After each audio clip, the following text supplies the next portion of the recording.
El aire en Varsovia, aquel abril de 1943, no traía el aroma dulce de la primavera polaca, sino un hedor denso a ceniza, ladrillo triturado y el miedo metálico que precede a la muerte. Imagina por un momento que caminas por la calle Nalecki.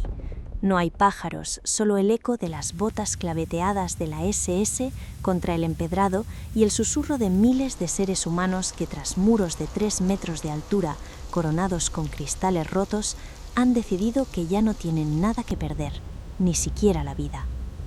Esta no es solo una crónica de una batalla urbana, es la historia del momento en que el espíritu humano decidió que si el destino era el abismo, caminaría hacia él con los ojos abiertos y el dedo en el gatillo.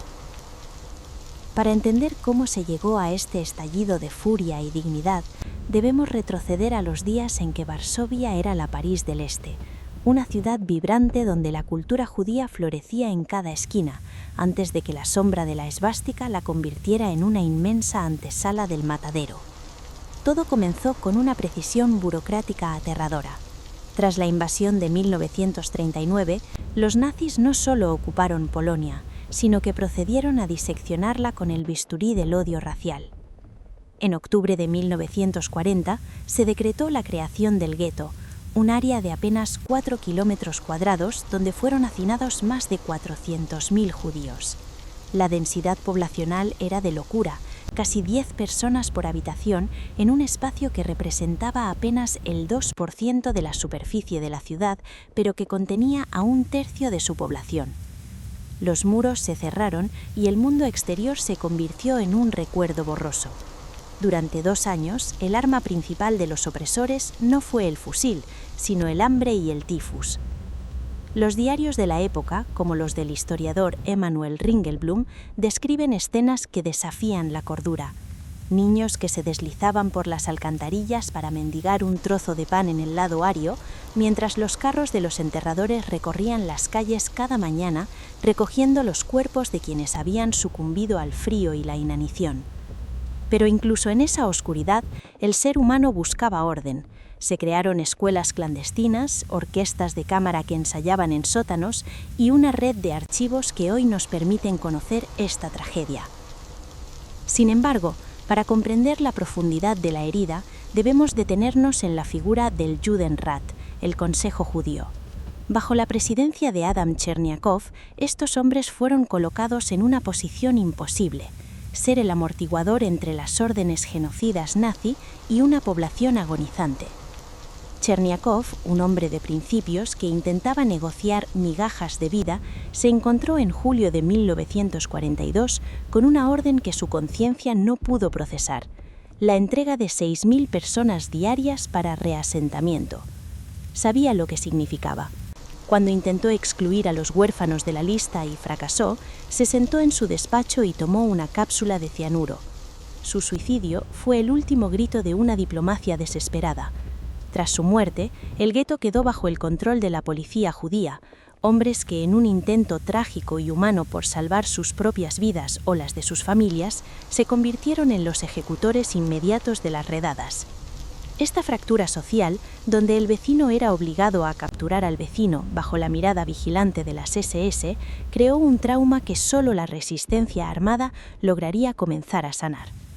Los jóvenes que más tarde empuñarían las armas miraban con desprecio a estos consejos, entendiendo que la negociación con el mal absoluto solo servía para aceitar los engranajes de la propia destrucción. El punto de inflexión absoluto llegó precisamente en ese verano de 1942, durante la Großaktion Varsovia.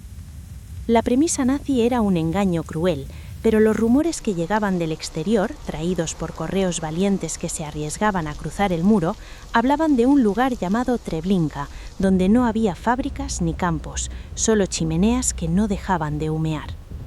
Día tras día, en la Umschlagplatz, la plaza de transbordo junto a las vías del tren, miles de personas eran obligadas a subir a vagones de carga. En apenas 2 meses, cerca de 300.000 judíos fueron conducidos a las cámaras de gas.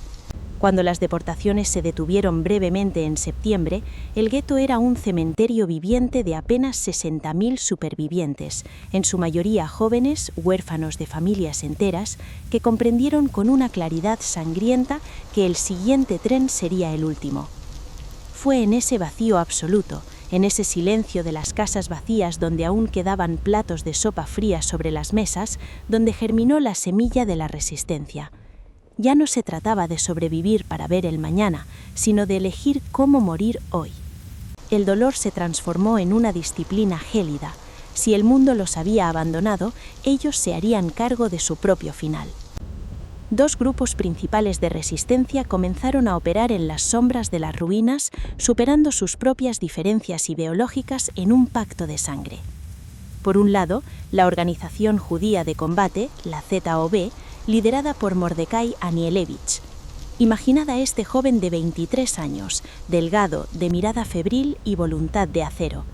No era un soldado de carrera, sino un líder juvenil que entendía que su labor no era militar en el sentido clásico, pues la victoria era imposible, sino moral. «El sueño de mi vida se ha cumplido», escribiría más tarde.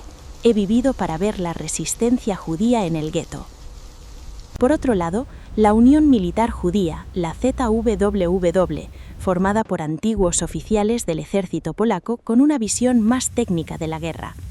Juntos empezaron a contrabandear armas desde el exterior en cajas de comida, a fabricar cócteles Molotov en laboratorios improvisados ocultos tras paredes falsas y a construir túneles y búnkeres que conectaban los sótanos de la ciudad, transformando el gueto en una fortaleza subterránea que los alemanes no podían ni imaginar.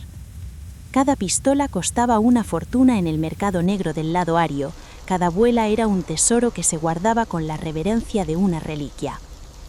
En este punto es crucial mencionar el papel de las mujeres, las mensajeras o kashariot, mujeres como Zivia Lubetkin o Tosia Altman, que se movían entre el gueto y el lado ario con una audacia que helaba la sangre. Se teñían el pelo de rubio, ocultaban sus brazaletes de identificación y cruzaban los puestos de control nazis con granadas escondidas en sus faldas o pistolas pegadas a sus muslos. Ellas eran el tejido conectivo de la resistencia, las que traían no solo armas, sino noticias y, sobre todo, esperanza. Su capacidad para pasar desapercibidas bajo la mirada de los guardias alemanes permitió que el gueto no estuviera totalmente ciego ante los movimientos del enemigo. Sin estas mujeres, el levantamiento habría muerto por falta de oxígeno antes de comenzar. El 18 de enero de 1943, los alemanes entraron para una nueva redada, esperando la docilidad habitual. Pero el aire cambió. Cuando los soldados de la SS rodearon a un grupo de prisioneros, los jóvenes del ZOB, mezclados entre la multitud, sacaron pistolas y abrieron fuego a quemarropa. Los nazis, acostumbrados a la impunidad, huyeron pavoridos, dejando detrás de sí sus armas y su orgullo. Fue una victoria pequeña en términos bélicos, pero en el corazón de los combatientes prendió una llama que nada podría apagar. Durante los meses siguientes, el gueto se convirtió en un estado paralelo. Se ejecutaron a los colaboradores y espías que quedaban dentro, se recaudaron fondos para comprar metralladoras en el mercado negro del lado ario y se cavaron refugios con sistemas de ventilación y pozos de agua. El gueto ya no era una prisión, era un puesto de avance de la libertad. Los combatientes entrenaban en sótanos oscuros, aprendiendo a desarmar un fusil al tacto, mientras la población civil, antes resignada, ahora colaboraba ocultando las entradas de los búnkeres con armarios pesados y alfombras, creando una ciudad bajo la ciudad. Mientras tanto, al otro lado del muro, el mundo seguía girando con una indiferencia que quemaba. La resistencia polaca, la Armia Karoe, miraba con una mezcla de admiración y cautela. Aunque algunos grupos polacos ayudaron con el suministro de armas limitadas y entrenamiento, la ayuda masiva nunca llegó debido a prejuicios profundamente arraigados y al temor a una represalia alemana que arrasara con toda la ciudad. Las potencias aliadas, Londres y Washington, recibían informes detallados sobre el exterminio a través de correos como Jan Karski, que se infiltró en el gueto y en los campos para contar la verdad. Pero las prioridades estratégicas dictaban que el bombardeo de las vías del tren hacia Treblinka no era una prioridad militar. Esta soledad absoluta es lo que hace que el levantamiento sea tan heroico y a la vez tan amargo. Los combatientes sabían que estaban solos en el universo, rodeados por el odio de sus verdugos y el silencio de sus amigos, luchando en una isla de asfalto rodeada por un mar de apatía internacional. Samuel Sigelboim, un líder judío en el exilio en Londres, llegaría al extremo de suicidarse para protestar contra esta pasividad mundial, dejando una carta donde denunciaba que la responsabilidad por el exterminio de toda la nacionalidad judía en Polonia recae primeramente sobre los perpetradores, pero indirectamente recae sobre toda la humanidad. El lunes 19 de abril de 1943, la víspera de la Pascua judía, fue el día elegido por el general de las SS Jürgen Stopp para liquidar definitivamente el gueto como regalo de cumpleaños para Hitler. Stopp era la encarnación de la banalidad del mal, un burócrata de la muerte que veía la destrucción de seres humanos como una tarea logística. Entró con más de 2000 soldados, tanques y artillería pesada, desfilando como si fuera un desfile de victoria. Pero al llegar a la intersección de las calles Nalecky y Zamenhof, el silencio fue roto por una explosión que sacudió los cimientos de los edificios circundantes. Una mina casera detuvo al primer vehículo alemán y de repente cada ventana se convirtió en una boca de fuego. Los tanques fueron alcanzados por botellas de gasolina que convertían el acero en hornos de madera. Los soldados caían bajo el fuego preciso de francotiradores que disparaban desde los techos. El símbolo más potente de aquel día fue ver ondear sobre un edificio de la Plaza Muranovsky dos banderas, la azul y blanca de la resistencia judía y la roja y blanca de Polonia.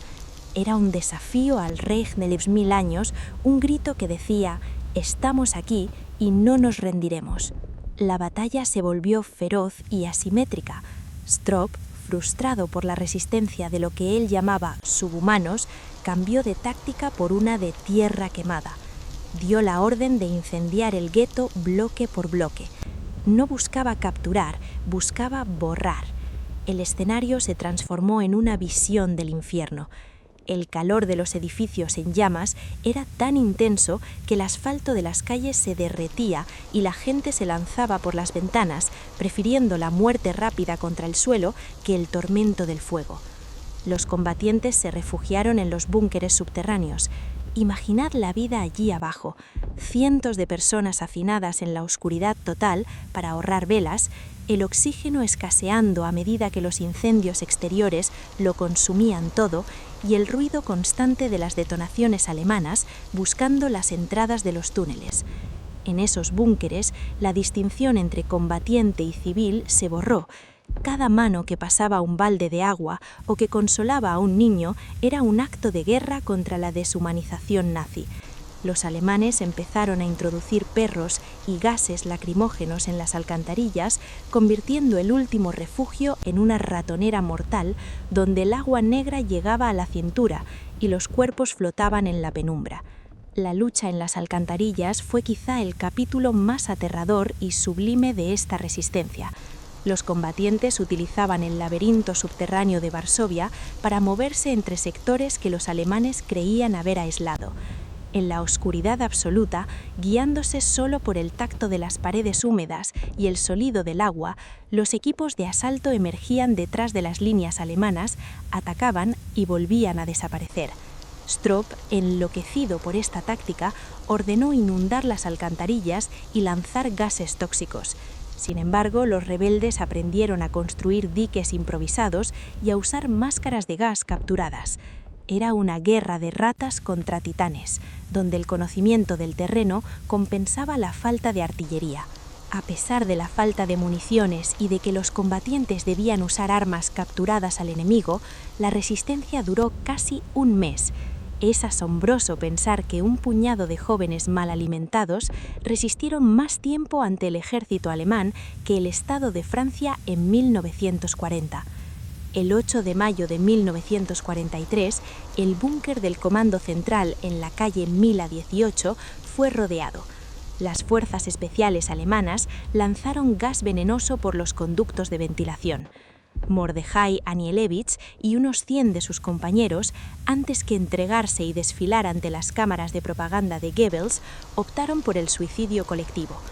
Fue un eco trágico de la antigua resistencia de Masada, un final que selló el destino de la cúpula militar del levantamiento, pero que no detuvo la lucha.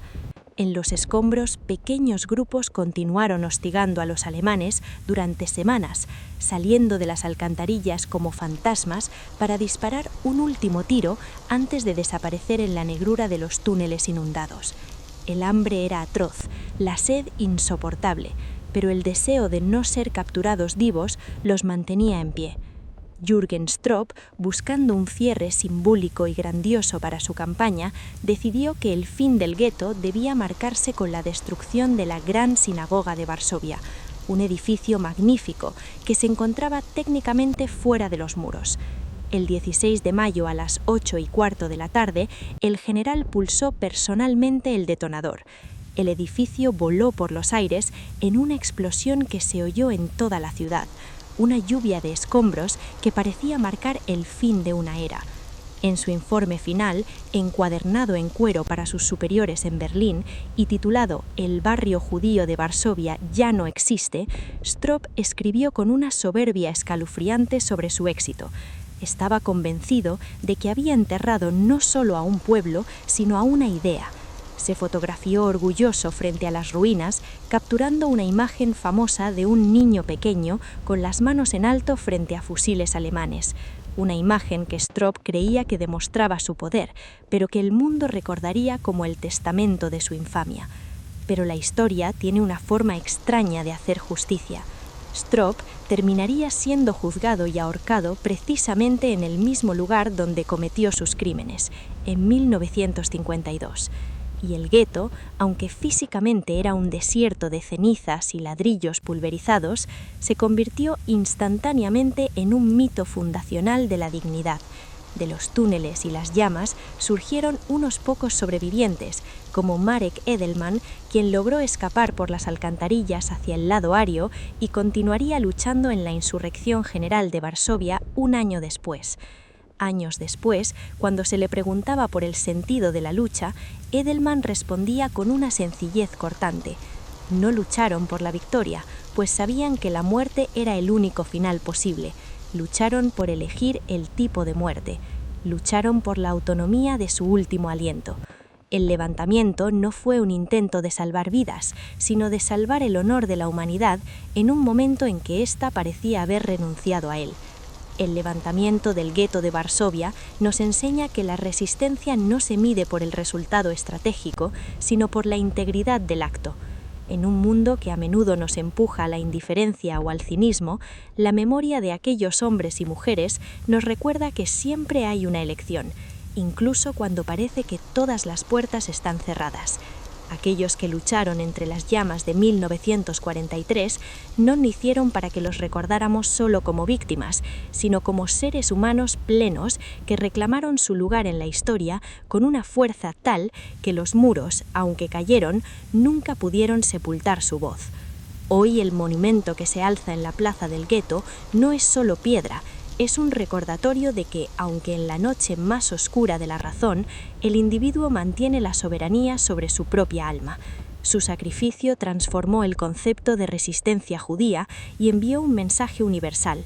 Mientras alguien se ponga en pie contra la injusticia, el gueto, en su esencia espiritual, nunca habrá sido derrotado. La verdadera victoria no fue sobrevivir, sino haber forzado al verdugo a reconocer que, aunque en el umbral del exterminio, la voluntad de ser libre es la única fuerza que el fuego no puede consumir.